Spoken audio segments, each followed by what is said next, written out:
नमस्कार, capital TV का prime time show देख रहे हैं आप और मैं हूं आपके साथ दिव्या सिंह। महाराष्ट्र में महायुति की जीत के बाद सीएम के चेहरे को लेकर सस्पेंस बरकरार था, लेकिन अब बीजेपी के सूत्रों ने सब कुछ साफ कर दिया है। महाराष्ट्र के अगले मुख्यमंत्री देवेंद्र फडणवीस होंगे। जानकारी के मुताबिक एकनाथ शिंदे और अजित पवार उप मुख्यमंत्री की शपथ लेंगे। शपथ समारोह 5 तारीख को मुंबई के ऐतिहासिक आजाद मैदान में होगा।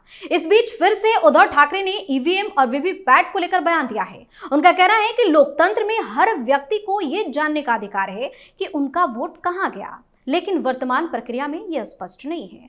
ठाकरे ने वीवीपैट की रसीदों को लेकर सवाल उठाते हुए कहा कि अगर मुझे वीवीपैट की रसीद दिखती तो मैं उसकी गिनती क्यों नहीं करवा सकता। साथ ही कहा कि चुनाव प्रक्रिया को पारदर्शी और विश्वसनीय बनाने के लिए जरूरी है कि वीवीपैट की रसीदों की गिनती अनिवार्य की जाए। इससे लोकतंत्र में जनता का भरोसा मजबूत होगा। तो महायुति में जश्न की तैयारी और परेशान उद्धव ठाकरे पर चर्चा करेंगे। मेरे साथ स्टूडियो मौजूद हैं कैपिटल टीवी के editor in chief doctor Manish Kumar. Doctor साहब, स्वागत है आपका। धन्यवाद। महायुति में तो सब कुछ क्लियर हो चुका है, लेकिन शपथ ग्रहण समारोह में इतनी देरी क्यों? देखिए, अगर पहले तारीख दी जाती है, फिर एक्सटेंड किया जाता है, फिर 2 तारीख दी जाती है, फिर 5 बताया जाता है, तो इसका मतलब है कि there are some people who is on work. सब कुछ क्लियर हो गया है और जो खबर आ रही है वो आप सुनेंगे तो आप भी चौंक जाएंगे। और खबर एक लाइन में, उसकी डिटेलिंग मैं आपको दूंगा अभी, एक लाइन में कि 5 तारीख को जब शपथ ग्रहण हो रहा होगा, भारतीय जनता पार्टी के पास अपना बहुमत होगा। 145 विधायक भारतीय जनता पार्टी के साथ होंगे। ये शिंदे अजित पवार तो अलग, बीजेपी के साथ होगा इतना। अब समझिए क्यों लेट हो रहा है। सारे लोगों की नजर मुख्यमंत्री के ऊपर है,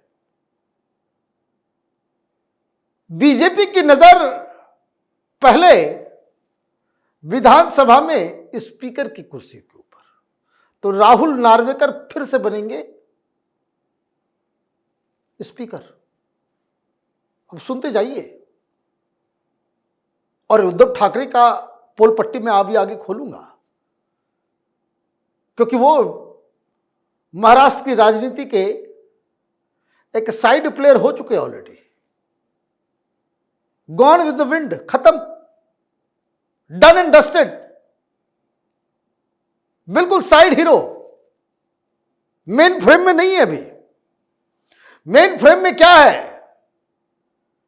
भारतीय जनता पार्टी ये पुल्स एंड प्रेशर्स वो बर्दाश्त नहीं करती।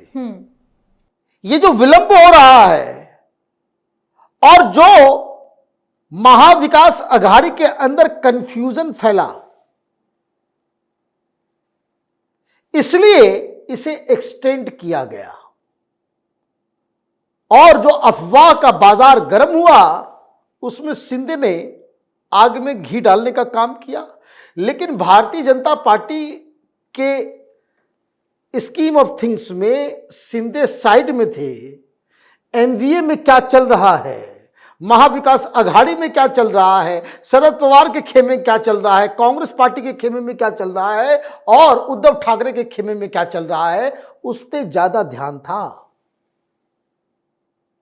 और इसलिए मामला ऐसा बिगड़ा है तीनों के अंदर। सारे लोगों की अपनी इंटरनल मीटिंग हुई, लेकिन कोई ज्वाइंट कॉन्फ्रेंस नहीं हो सका, प्रेस कॉन्फ्रेंस। आपने सुना कि उद्धव ने राहुल से फोन पे बात की, या शरद पवार ने उद्धव से बात की, या शरद पवार की राहुल गांधी से बात हुई, मल्लिकार्जुन खड़गे से बात हुई? नो। जो भारतीय जनता पार्टी चाह रही थी वही हो रहा था। उद्धव ठाकरे बोले मेरा वोट कहां गया ये हमें मालूम होना चाहिए। भाई, अपने एमएलए को संभालो। आपके एमएलए हो गए फुर, निकल गए पिंजरे से, इनको समझ में नहीं आ रहा है। खबर यह है कि 5 तारीख से पहले शरद पवार, जिनके पास 10 एमएलए हैं, 10 के 10, वो जंप करके आ रहे हैं भारतीय जनता पार्टी में। भाई कौन, who wants to be with the loser? ये ऐसे शिंदे आज आकर के जो उन्होंने प्रेस कॉन्फ्रेंस किया कि नहीं, जो अमित शाह कहेंगे, अरे भाई तो क्यों चले गए थे नाराज होकर के कि हमको चीफ मिनिस्टर बनाओ, तो हमको डिप्टी सीएम बनेंगे तो गृह मंत्रालय मिलेगा। कुछ नहीं मिलने वाला। और एकनाथ शिंदे को समझ में आ गया खेल, वो सीधे सीधे सरेंडर कर दिया। बोले जो आपको दिया जा रहा है, जो पहले था, उनको देवेंद्र फडणवीस ने फोन करके कह दिया जो पिछले बार आपके पास था वही रहेगा, गृह मंत्रालय बीजेपी के पास था, बीजेपी के पास रहेगा, आप जो है वो राजस्व और पीडब्ल्यूडी मिनिस्ट्री जो है आप देखिए, दैट्स इट। वित्त मंत्रालय वो पहले से कमिट किया हुआ है अजित पवार के पास, तो अजित पवार वो वहां पे हैं और अजित पवार ने दूसरा काम कर दिया। अर्थमेटिक समझ लीजिए क्या है, 288 का सदन है, 145 जिसके पास है वो राजा है, उसी की सरकार है जी। तो भाई इतना ध्यान राहुल नार्वेकर के ऊपर ही क्यों? बीजेपी का ही स्पीकर क्यों? क्योंकि अभी खेल होने वाला है। खेल क्यों होने वाला है इसको समझिए आंकड़े। भारतीय जनता पार्टी के पास 132 सीटें वो जीत के आए और जिस समय मैं बात कर रहा हूं यह संख्या ऑलरेडी बढ़ के हो चुकी है 138। ऑलरेडी 138। मिडवे कितना है? 45। तो यह 38 का आंकड़ा कैसे आया? तो आप ये समझिए एमवीए में क्या है, टोटल 46 है। टोटल 46 है। 20 उद्धव ठाकरे के हैं, 10 एनसीपी शरद पवार और 16 कांग्रेस पार्टी के। ठीक। और बाकी कितने हो गए, बच गए 12 छोटी छोटी पार्टियां और 2 इंडिपेंडेंट, टोटल 12 में से 6 वो भारतीय जनता पार्टी के समर्थन में ऑलरेडी आ चुके हैं। भाई अकेला चना क्या करेगा? सरकार के विरोध में रहेगा तो न कोई काम मिलेगा, न उनके कंस्टिट्यूंसी में कोई काम आएगा। सब कुछ आप सरकार के साथ रहेंगे तो बहुत सारा काम भी होगा, हमारा फ्यूचर भी हो, 10 लोगों का कम से कम इतना तो कर सकेंगे, ट्रांसफर पोस्टिंग करवा सकेंगे, अपनी इज्जत बचा सकेंगे। तो ये 6 आ गए उधर, तो कितना हो गया? 132 से 138 और कितनी चाहिए? 7। अजीत दादा ने काम कर दिया। वो डायरेक्टली तो नहीं लेंगे अपनी पार्टी में, वो 10 के 10 वो बीजेपी में ट्रांसफर हो जाएंगे। संख्या कितनी हो गई? संख्या कितनी हो गई? 148। चाहिए कितना? 145। ये खबर ऑलरेडी वहां पे सबको मालूम है। शिंदे नाराज होकर के चले गए, वो सोचे कि ब्लैकमेलिंग करेंगे, तो शिंदे को किसी ने जाकर के बताया कि भाई साहब ये काम मत करना, आप तो कुछ नहीं हो, उद्धव ठाकरे बनने की कोशिश मत करना। उद्धव ठाकरे 2.5 साल में कहां से कहां पहुंच गए आपको समझ में आया? अगली बार आप भी गायब हो जाओगे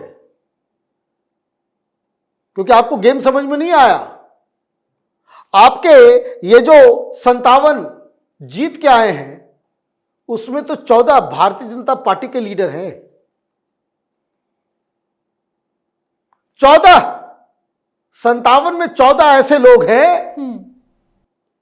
जो भारतीय जनता पार्टी के ही लीडर हैं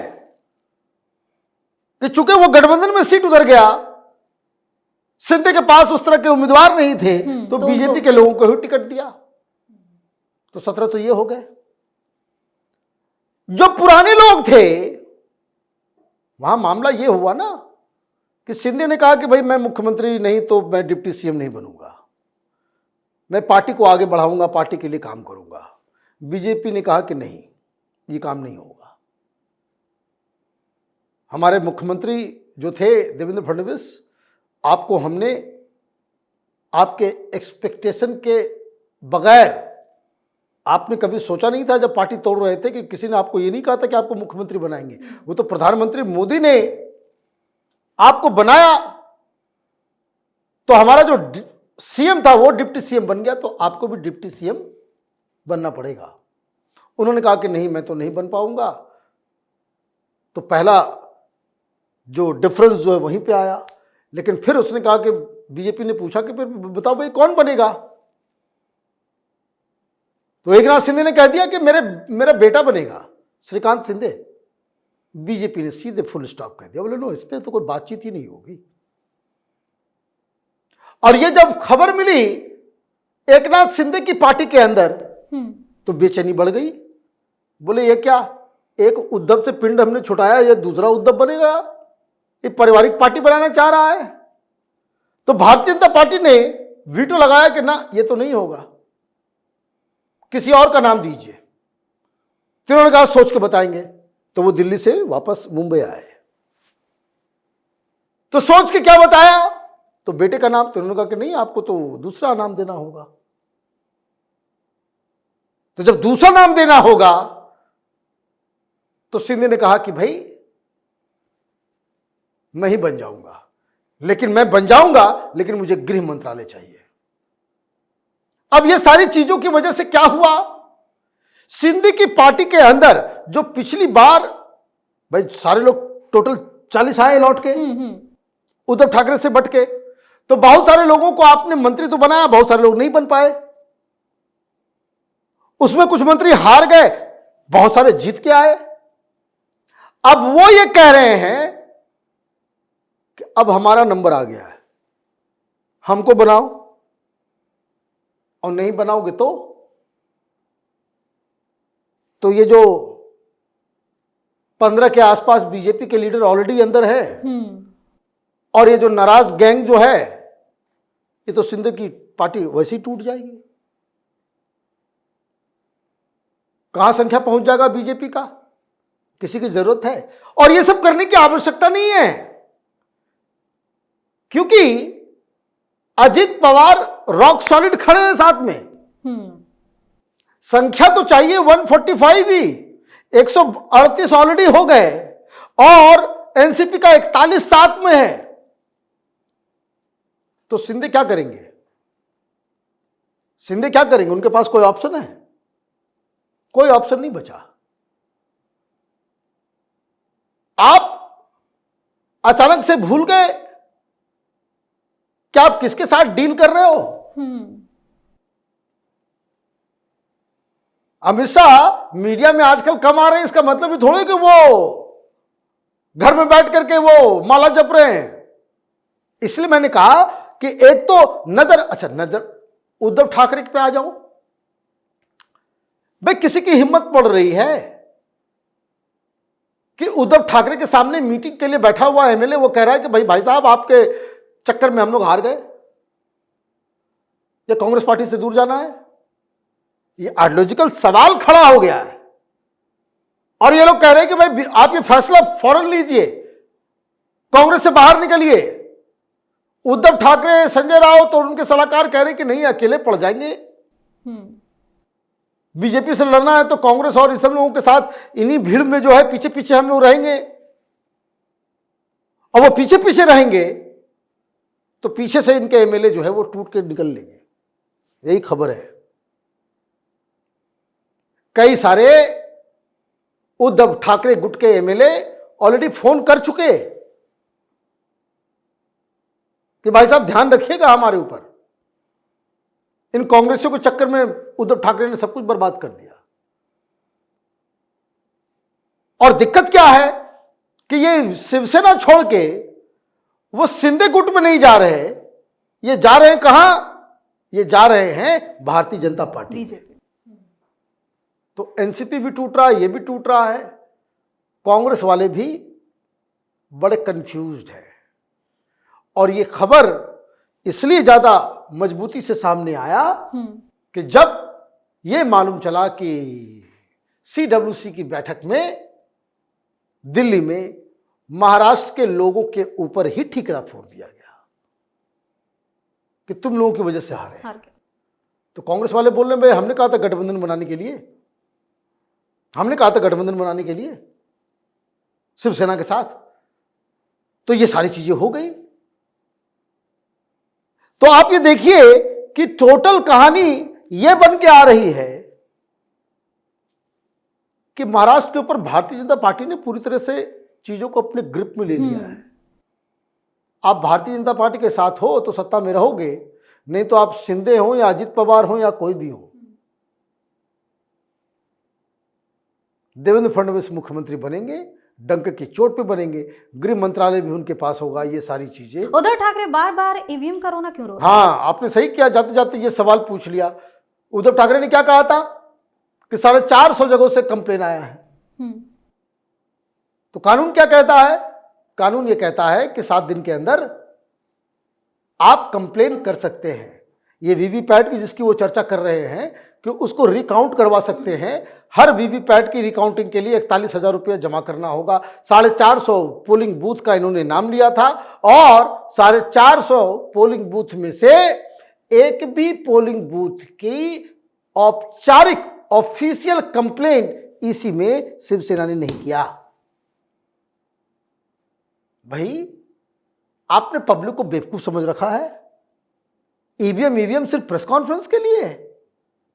ईवीएम में आपको डाउट है तो इलेक्शन कमीशन के पास आपके पास ऑप्शन है रिकाउंटिंग करवाने का। आपने कंप्लेंट क्यों नहीं किया? इसका मतलब यह हुआ कि ये ईवीएम जो है शोर है इज्जत बचाने के लिए, लाज बचाने के लिए, कि बीच चौराहे पे आप पूरी तरीके से एक्सपोज हो गए, पूरी तरीके से। तो हार तो मानना नहीं है, हार तो मानना है नहीं, तो हार नहीं मानेंगे, ईवीएम का बहाना बनाएंगे। और जब यहां पे एक्शन लेना होता है तो ईवीएम के खिलाफ जो है आप इलेक्शन कमीशन में कोई कंप्लेंट नहीं करते हो। तो ये चारों तरफ से एक्सपोज हो रहे हैं। 5 तारीख का इंतजार, और आप देखिएगा कि भारतीय जनता पार्टी 5 तारीख के बाद किसी और ही मोड में रहेगी। बहुत बहुत धन्यवाद सर तमाम जानकारी। धन्यवाद। तो एक तरफ महाराष्ट्र के अंदर महायुति में जश्न का माहौल दिख रहा है, शपथ ग्रहण समारोह को लेकर तैयारियां की जा रही हैं, तमाम तरह की अटकलों के बीच महायुति में ऑल इज वेल की खबर है। तो दूसरी तरफ विपक्ष की परेशानी खत्म नहीं हो रही। बार बार विपक्ष के नेता ईवीएम का रोना लेकर बैठ जाते हैं और आखिर में अपनी ही फजीहत उन्हें करवानी पड़ती है। आप अपनी राय हमें कमेंट करके जरूर बताएं और देखते रहिए कैपिटल टीवी। नमस्कार।